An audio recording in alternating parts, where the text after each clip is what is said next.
how to add Jewel clock on your Samsung device. First, double tap to turn on your cover screen and then touch and hold. Now swipe across and tap on cover screen settings.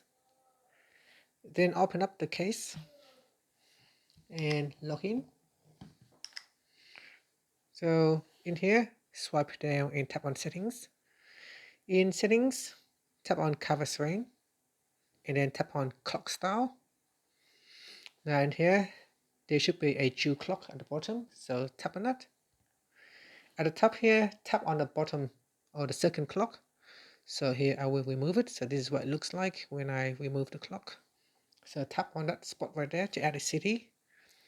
Then you can use the map and select a city, or you can use the search button. From here we can select a city, then tap on add. Okay, so it's added. Tap on done. Now we go back and double check. Okay, so tap on done, then now close, and that's it. Thank you for watching this video.